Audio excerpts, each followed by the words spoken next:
உங்களுக்கு உங்க அஜெண்டாவில் பிரதானமா இருக்க வேண்டியது அந்த அறிவுலனா பெருகணும். அதான் சொல்றான், அவரை அறிகிற அறிவின் மேன்மை. இதுக்கு முன்பதாக மற்ற எல்லாம் ஷானோங்கிறாங்க. அப்போ நீங்க என்ன டிசிஷன் எடுக்கணும்? என் வாழ்க்கையில பிரதானமா எனக்கு ஒரு வேலை என்னன்னா, அவரை நேசிப்பதே என்னுடைய வாழ்க்கை. சொந்த குமாரன் என்று பாராமல் அவருடைய ஒரே பேரான குமாரனாகிய இயேசு கிறிஸ்துவுடைய இரத்தத்தையும் மாமிசத்தையும் உனக்கு கொடுத்தாரே, அவருடைய இரத்தத்தோடும் அவருடைய மாமிசத்தோடும் அவருடைய அன்பை அவர் அள்ளி கொடுக்கவில்லையா? கொடுக்க மாட்டாரா? அவருடைய அளவற்ற தெய்வீக வல்லமையினால் உன்னை அலங்கரிக்க மாட்டாரா? எப்ப என்னுடைய குமாரனையே கொடுத்துட்டேன், அப்போ பைபிள்ல சொல்லி இருக்கிற எதையுமே நான் நிறுத்துவேனான்னு கேட்கிறாரு.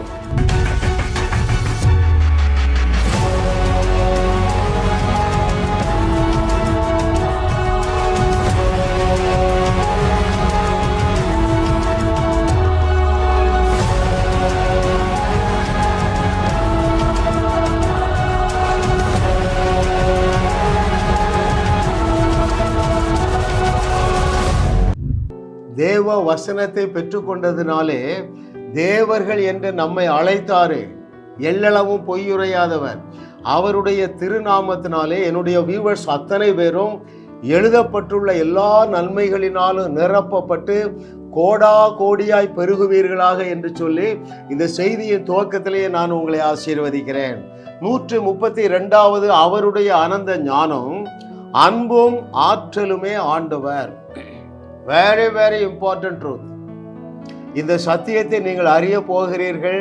மிகப்பெரிய சாதனையாளனாக, மிகப்பெரிய சாதனையாளியாக, மிகப்பெரிய செல்வந்தனாக நீங்கள் வாழுவீர்கள், வையகத்தையும் வாழ வைப்பீர்கள். என்ன தலைப்பு? அன்பும் ஆற்றலுமே ஆண்டவர். நம்ம ஆண்டவர் என்றாலே இந்த ரெண்டு தாங்க, அன்பும் அண்ட் சூப்பர் நேச்சுரல் பவர். இந்த இரண்டையும் அறிகிற அறிவிலே நீங்கள் பெருகிக் கொண்டே இருப்பீர்கள் என்றால் உங்க வாழ்க்கையிலே ஒரு நன்மையும் குறைவுபடாது என்பது மாத்திரமல்ல, நீங்கள் இப்பொழுது இருக்கிறதை காட்டிலும் 1000 மடங்கு பெருகுவீர்கள் என்பது மாத்திரமல்ல, நீங்கள் இயேசு செய்யாத மிகப்பெரிய அற்புதங்களையும் செய்து இந்த பூமியையே வாழ வைக்கக்கூடிய ஒரு கௌரவமான வாழ்க்கை வாழுவீர்கள். அதைத்தான் ஆவியானவர் நமக்கு கற்றுத்தரப்போகிறார். பாருங்கள், 2 அறிவுகள் அவசியங்க. சரிங்களா? சத்தியத்தையும் அறிவீர்கள், சத்தியம் உங்களை விடுதலையாக்கும் என்று சொன்னாரு. இந்த 2 அறிவு இருந்தவர்கள் தேவனால் அதிகமாக ஆசீர்வதிக்கப்பட்டிருக்கிறார்கள், தேவனால் அதிகமாக உயர்த்தப்பட்டிருக்கிறார்கள், தேவனால் அதிகமாய் பயன்படுத்தப்பட்டிருக்கிறார்கள். நான் திரும்ப சொல்றேன், தேவன் உங்களை எந்த அளவு நேசிக்கிறார், எந்த அளவு அந்த அன்பு நிபந்தனை இல்லாமல் இருக்கிறது. தாவீதை போல நான் கொலை செய்தாலும் அந்த அன்பு மாறாது, விபச்சாரம் செய்தாலும் அந்த அன்பு மாறாது. அந்த அன்பு நிபந்தனையே இல்லாத அன்பு என்பதை நீங்கள் அறிந்து கொள்ள வேண்டும். 2வது என்ன அறிவு வேண்டும் தெரியுமா? அவரு கல்லறையை காலி செய்தாரு, என்னால கல்லறை தோட்டத்தையே காலி செய்ய முடியும். எந்த நாலேஜ்? ஏன்? அவர் செய்ததை விட பெரிய கிரியைகள். வேற என்ன? அவர் தண்ணீர் மேல நடந்தாரு, நான் தண்ணீர் மேல ஃபுட்பால் ஹாக்கி விளையாடுவேன். அந்த நாலேஜ், அந்த அளவுக்கு மனித அறிவுக்கு எட்டாத வல்லமையினால் உங்களை நிறைச்சிருக்காருங்க. எல்லாம் நமக்கு வேதம் தானங்க உதாரணம். பாருங்க, பேதுரு சொதப்பல் மன்ன, அவனுடைய நிழலில் அவ்வளவு வல்லமை இருக்குங்க. எத்தனை பேர் அதை சீரியஸா எடுக்க போறீங்க? பழைய ஏற்பாடு புதிய ஏற்பாடு எல்லாவற்றிலும் இந்த சத்தியத்தை அறிந்தவர்கள், எந்த சத்தியத்தை அறிந்தவர்கள்? I am filled with supernatural power. I can perform miracles more than Jesus Christ. Right? என்னுடைய நிழல்ல வல்லமை இருக்கு, என்னுடைய ரிஸ்ட் வாட்ச்ல பவர் இருக்கு, என்னுடைய ஹேர்ல பவர் இருக்கு, என்னுடைய டங்குல பவர் இருக்கு. இந்த நாலேஜ் உங்களுக்கு இருந்தா ஒரு நிமிஷம் யோசித்து பாருங்க, உங்களால சாதாரண வாழ்க்கை வாழ முடியுமா? முடியவே முடியாதுங்க. யாரை போல வாழுவீர்கள்? யோசுவாவை போல, காலேவை போல, எலிசாவை போல, எலியாவை போல, தாவீதை போல, இயேசு கிறிஸ்துவை போல, நம்ம பீட்டரை போல, நம்முடைய பவுலை போல தான் வாழுவீர்கள். இந்த 2 அறிவையும் குறித்து இந்த நாளில் தேவனுடைய ஆவியானவர் சில பாடங்களை நமக்கு கற்றுத் தருவாராக. அப்போ இன்னைக்கு நீங்கள் டிசிஷன் எடுங்க. நான் இன்னும் 120, இப்போ உங்களுக்கு வயசு எத்தனை? 40 வயது. 120 ஆண்டுகளுக்கு மேலாக நீங்கள் வாழ போகிறீங்க, ரைட்? உங்களுக்கு உங்கள் அஜெண்டாவில் பிரதானமாக இருக்க வேண்டியது அந்த அறிவில் நான் பெருகணும். அதான் சொல்றா, அவரை அறிகிற அறிவின் மேன்மை. இதுக்கு முன்பதாக மற்ற எல்லாம் ஷானோங்கிறாங்க. இந்த அறிவு என்னை குபேரனாக்கி விடும், இந்த அறிவு எனக்கு லட்சக்கணக்கான ஆத்துமாக்களை தந்துவிடும். அந்த knowledge. Hallelujah. Oh, thank you Lord for your goodness. ஐயா, கிங்டம் ஆஃப் காட் இப்படித்தான் வேலை செய்யுதுங்க. தேவனுடைய ராஜ்யம் இப்படித்தான் வேலை செய்யுது. அது யாருக்கு வேலை செஞ்சது? மோசேக்கு வேலை செஞ்சது, யோசுவாவுக்கு வேலை செஞ்சது, காலேபுக்கு வேலை செய்தது, எலியா, எலிசா, வேற யாரு? எஸ்தரு, ராகாபுக்கு வேலை செஞ்சதுங்க.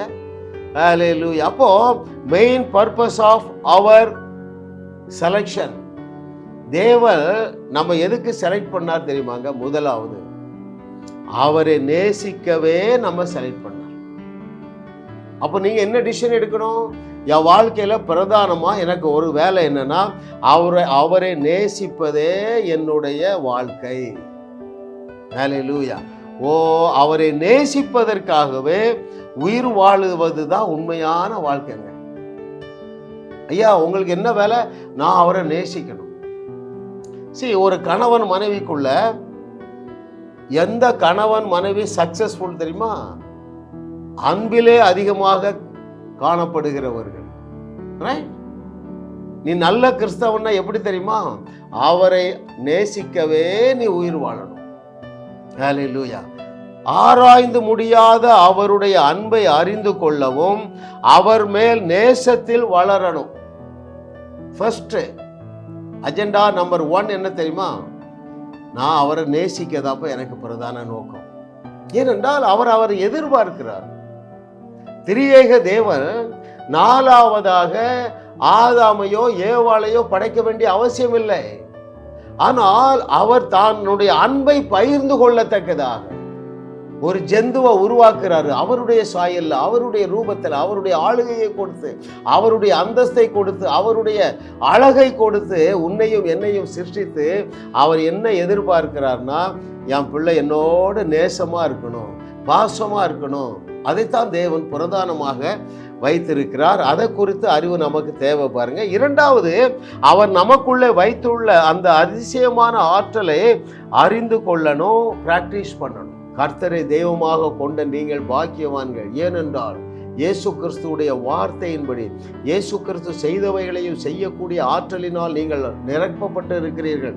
அதைவிட மிகப்பெரிய அற்புதங்களையும் செய்யக்கூடிய ஆற்றலினால் தேவன் உங்களை நிறைத்து வைத்து விட்டு தான் சொல்றாரு, உங்களால் கூடாத காரியம் ஒன்றுமிராது என்று சொல்லி. ஹல்லேலூயா. கர்த்தருடைய ஆவியை நான் உங்கள் மேல ஒரு பவரை டவுன்லோட் பண்றேன். அது என்ன செய்யும் தெரியுமா?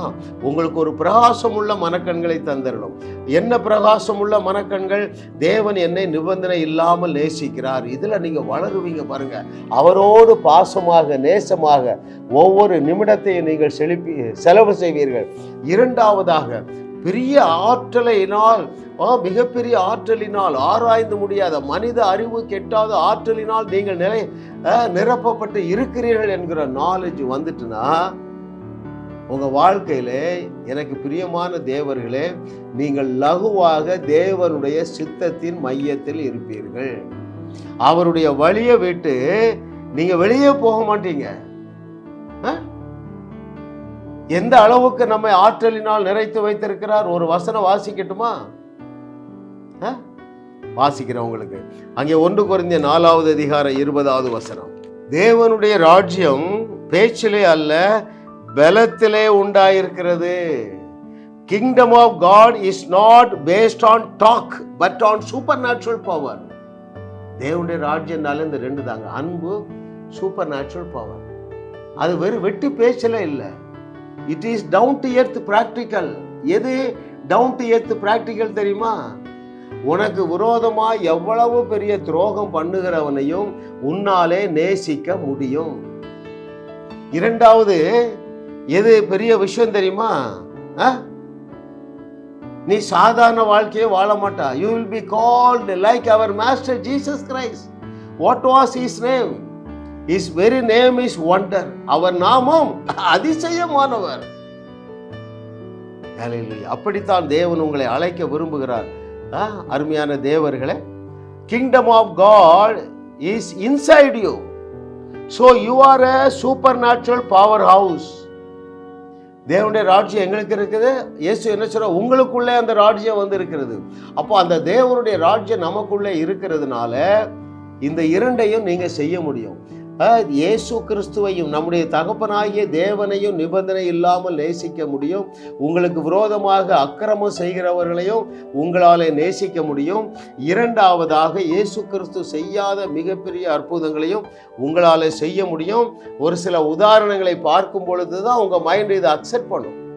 It's a difficult job, I know that, but once you know the truth you will be able to believe it. நீங்கள் சத்தியத்தை சரியாக அறிந்து கொள்ளுவீர்கள் என்றால் இந்த இரண்டையும் நீங்கள் என்ன செய்ய முடியும்? விசுவாசிக்க முடியும். நான் உங்களிடத்துல ஒரு கேள்வி கேட்கிறேன். எந்த கேள்வி என்றால், பவுல் கேட்ட கேள்வியை கேட்கட்டுமா? சொந்த குமாரன் என்று பாராமல் அவருடைய ஒரே பேரான குமாரனாகிய இயேசு கிறிஸ்துவுடைய இரத்தத்தையும் மாமிசத்தையும் உனக்கு கொடுத்தாரே, அவருடைய இரத்தத்தோடும் அவருடைய மாமிசத்தோடும் அவருடைய அன்பை அவர் அள்ளி கொடுக்கவில்லையா? கொடுக்க மாட்டாரா? அவருடைய அளவற்ற தெய்வீக வல்லமையினால் உன்னை அலங்கரிக்க மாட்டாரா? எப்ப என்னுடைய குமாரனையே கொடுத்துட்டேன், அப்போ பைபிள்ல சொல்லி இருக்கிற எதையுமே நான் நிறுத்துவேனான்னு கேட்கிறாரு. You cannot live a boring life. தனிமையை ஃபீல் பண்றேன், வாழ்க்கை போர் அடிக்குது. No chance at all.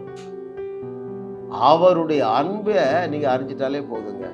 அந்த நேசம், அந்த பாசம் உங்களுக்கு ஒரு ஆனந்த கண்ணீர், அன்பு கண்ணீர் இல்ல. என்னையா தேடினீர் இயேசு ராஜா, என்னை விட எவ்வளோ நல்லவங்களா இருக்கிறாங்க. சரி, என்னதான் செலக்ட் பண்ணிட்டீங்க? நீங்க என்ன செலக்ட் பண்ணி உங்களுடைய பிள்ளை ஆக்குற பிறகும் எத்தனையோ காரியங்களை நான் கீழ்ப்படியல, ஆனா என்ன உங்களுடைய உள்ளங்கையில வரைந்து வைத்திருக்கிறீர்களே. அவர் என்ன சொல்றாரு? உன்னை தொடுகிறவன் என் கண்ணின் மணியை தொடுகிறான் என்கிறாருங்க. ஆவியான தேவனுடைய கண்ணின் மணியை ஒருவனும் தொட முடியாது. எனவே உன்னை ஒருவனும் தொட முடியாது. எனக்கு பிரியமான தேவர்களே, எந்த வியாதியும் உங்களை அணுக முடியாது, மேற்கொள்ள முடியாது. எந்த பிரச்சனையும் உங்களை ஜெயிக்க முடியாது. ஏன்? நீங்கள் முற்றிலும் ஜெயம் கொள்ளுகிறவர்களாக இருக்கிறீர்கள். ஏன்? உன்னை பலப்படுத்துகிற கிறிஸ்து ஒருவர் இருக்கிறார். இதெல்லாம் நீங்க அறிந்து கொள்ள அவருடைய அன்பிலே நீங்கள் நிலைத்திருப்பீர்கள். அந்த அன்பை விட்டு ஒருவரும் உங்களை பிரிக்க முடியாது. என்ன நாசம் மோசம், கேன்சல். அந்த அன்பை குறித்து சரியான அறிவு இருக்கும் என்றால், அந்த அன்போடு கூட இதை பற்றிய அறிவு பிளஸ் உங்களுக்குள்ள வைத்திருக்கிற அதிசயமான ஆற்றல்களை குறித்து இந்த இரண்டு அறிவு இருந்தா உங்களை ஒரு முடி கூட தீமை அணுக முடியாது.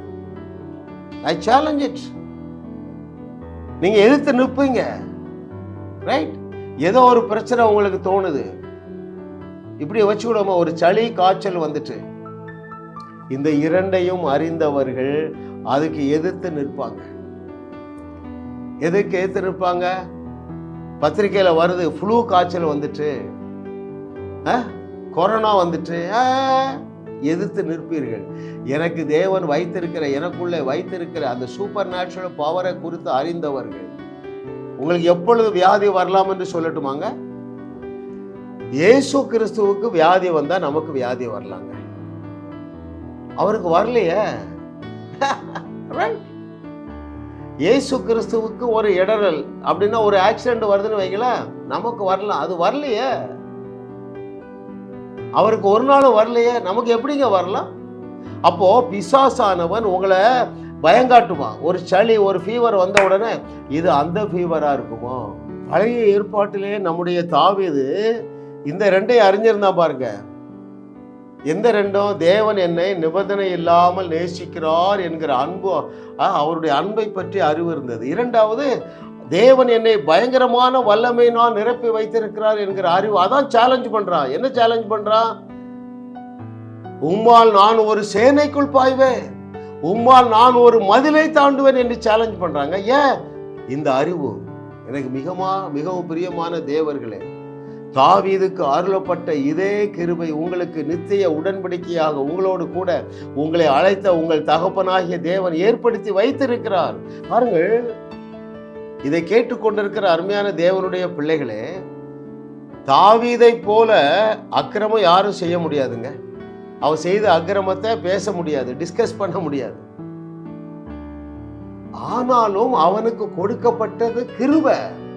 அந்த கிருபை உனக்கு எப்படி வேலை செய்யுதுன்னு நான் வாசிக்கிறேன்.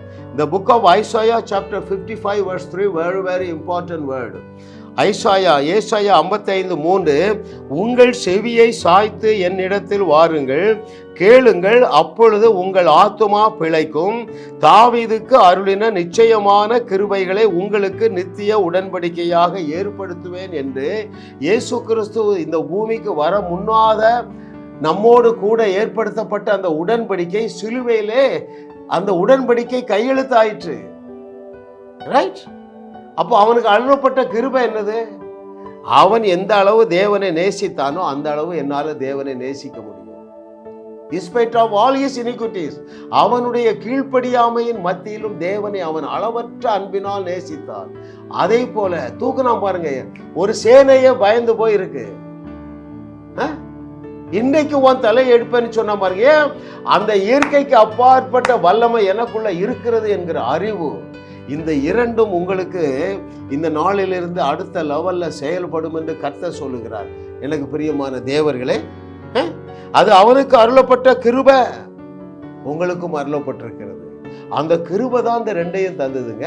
We are not qualified to get any amount of love from the Lord. பாவத்தை பாராத சுத்த கண்களுடைய தேவனுடைய கண்களில் நமக்கு அன்பு கிடைத்தது என்றால் அது கிருபை தான். அது தாவீதுக்கு அருளப்பட்ட கிருபை. ரைட்? ஹல்லேலூயா. ஓகே, அப்படியே பவுல்கிட்ட வாங்களேன். பவுல் தன்னை அழைத்து அபிஷேகம் செய்தவரை குறித்து இந்த இரண்டையும் வெளிப்படுத்துகிறான் பாருங்க. எதை வெளிப்படுத்துகிறான்? எப்ப தேவன் உன்னை நிபந்தனை இல்லாமல் நேசிக்கிறாரு, தேவன் உன்னை சூப்பர் நேச்சுரல் பவரினால் நிறைத்து வைத்திருக்கிறார் என்பதை அவன் அறிந்திருந்தான் பாருங்க. ஆண்டவரால் அவனை உயர்த்த முடிந்தது. ஆண்டவரால் அவனுக்கு வெளிப்பாடுகளை, அல்லது இப்படி சொல்லுகிறேன், தேவன் வைத்திருக்கிற உயர்வை பார்த்தால், தேவன் வைத்திருந்த வெளிப்பாடுகளை பார்த்தா 12 புஸ்தகங்களை எழுதிட்டான். எந்த இரண்டையும் அறிந்திருந்தான்? தேவன் என்னை நிபந்தனை இல்லாமல் நேசிக்கிறார் என்பது அறிஞ்சிருந்தான். என்ன ப்ராசஸ்ல அது நடந்தது? எபேசியர் 2:14-15-16 அது என்ன சொல்லுகிறது? எப்பா, தேவன் என் மேல உசிரையே வச்சிருந்ததுனால அவர் என்ன செய்துட்டாரு? எதெல்லாம் எனக்கும் என் பிள்ளைகளுக்கும் இடையில இருக்குதோ எல்லாத்தையும் ஒளித்திருந்தார். மோசே மூலமாக அவரே கொடுத்த நியாயப்பிரமாண கட்டளைகளை எபேசியர் 2:14-15-16 வசனங்களின்படி தகர்த்தார், கொண்டார், ஒழிச்சிட்டார். அன்பு எழுதுறது யாரு? பவுல். அந்த ரெவலேஷன் வருது பாருங்க. அவருடைய அன்பை அவன் சந்தேகிக்கவே இல்லை. அதே போல சூப்பர் நேச்சுரல் பவர் எனக்குள்ள இருக்கு. என்ன செய்யறான்? என்னை பலப்படுத்துகிற கிறிஸ்துவனாலே எல்லாவற்றையும் செய்ய எனக்கு பலன் உண்டு என்று சொல்லுறான் பாருங்க. சிறைச்சாலைக்குள்ள இருந்தாலும் நான் கம்பீரமாக வெளியே வருவேன். கப்பர் சேதத்துல இருந்தாலும் நான் உலகத்தை உலுக்குவேன். எருசலேம் துவைக்கு இல்லிருக்க வரைக்கும் சபைகள் நாட்டுவேன். என்ன பலப்படுத்துகிற ஒருத்தர் எனக்குள்ள இருக்கிறாருப்பா. அவர் என்ன சும்மா இருக்க விடுறதே இல்லை. எனக்குள்ள எப்பொழுதும் ஒரு எந்தூசியாசம், ஒரு எனர்ஜி ஜெனரேட் ஆயிட்டே இருக்கு.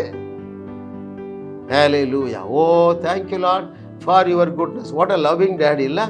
எவ்வளவு ஒரு அருமையான தேவன் நமக்கு தகப்பனாக இருக்கிறார். சுவிசேஷத்தின் இதய துடிப்பு இந்த இரண்டு தாங்க. இந்த இரண்டு தான்.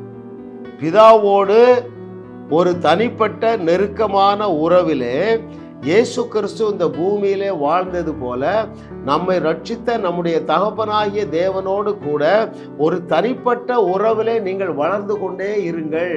அவர் அன்பாக இல்லை, அன்பாகவே இருக்கிறார். அவருக்கு 2 முகங்கள் இல்லை, ஒரே முகம்தான். அது என்ன முகம்? அன்பு ஆகிய முகம். அவருடைய அன்பு நிபந்தனையே இல்லாதது என்பதை விளக்குவதற்கு நம்முடைய மூத்த சகோதரன் ஒரு ஸ்டோரி நரேட் பண்றாரு பாருங்க. இல்ல, ஒரு ஐஸ்வர்யவானுக்கு 2 பிள்ளைகள் இருந்தார்கள். மூத்தவன் இளையவன். இளையவன் என்ன செஞ்சிட்டான்? அப்பா அம்மாவை மதிக்கிறதே இல்லை, எதுலையும் கீழ்ப்படியல,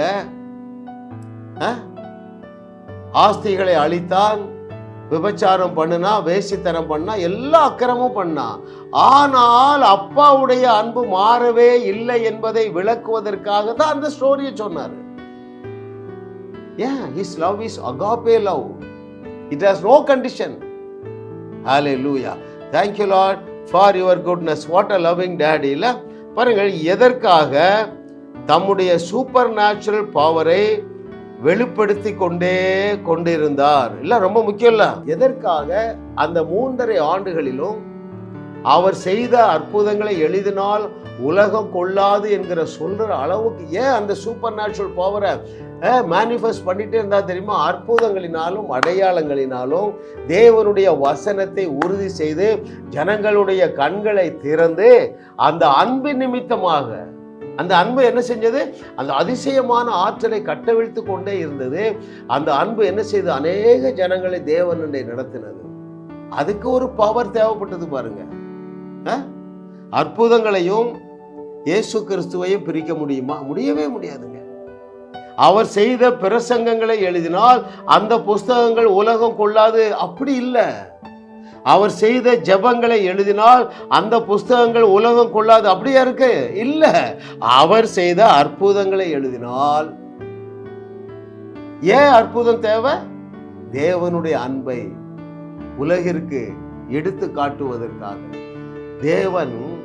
தேவகுமாரனாய் இயேசு கிறிஸ்து இதை கேட்கிற உன்னை பார்த்து என்ன சொன்னாரு?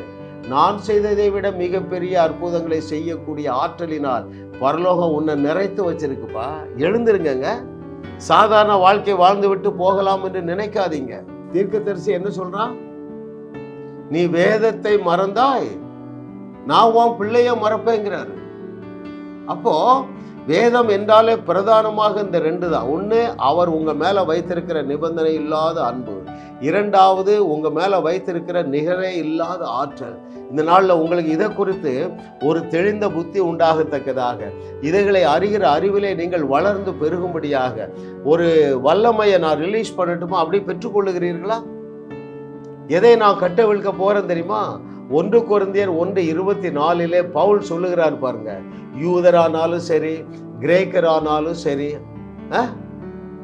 வேற யார், இஸ்ரவேலர்கள் ஆனாலும் சரி, இந்தியர்கள் ஆனாலும் சரி, இயேசுவையே தேவன் நமக்கு தேவ பலனாக்கிட்டாரு. இயேசுவையே நமக்கு தேவ மூளையாக்கிட்டார். அதுக்கு என்ன சொல்லியிருக்கு? இயேசுவையே உங்களுக்கு தேவ ஞானம் ஆக்கிட்டாரு. அந்த ஞானம் மேனிஃபெஸ்ட் ஆக போறது. இந்த நாளிலிருந்து என்னுடைய செய்தியை கேட்கிற அத்தனை பேரும் இந்த ஞானத்துல வளர போறீங்க. எந்த ஞானத்துல? எப்பா என்னை எவ்வளவு நேசிக்கிறாரு. 2வது ஞானம் என்ன? என்னை எவ்வளவு நிறைத்து வைத்திருக்கிறார். உங்களுக்கு ஒரு பிரகாசம் உள்ள மன பெற்றுக்கொள்ளுங்க. பிதாவே உமக்கு நன்றி. உம்முடைய நாமத்தை அறிந்த என்னுடைய பிள்ளையுடைய வாழ்க்கையில இந்த 2 அறியாமையும் வெளியே போ என்று கட்டளையிடுகிறேன். இவர்கள் இந்த சத்தியத்தை சரியாக அறிய போகிறார்கள். தேவன் இவர்களை எவ்வளவா நேசிக்கிறார் என்கிற அந்த அன்பை குறித்த ஆழமான அனுபவத்திற்குள்ள வருவார்களாக.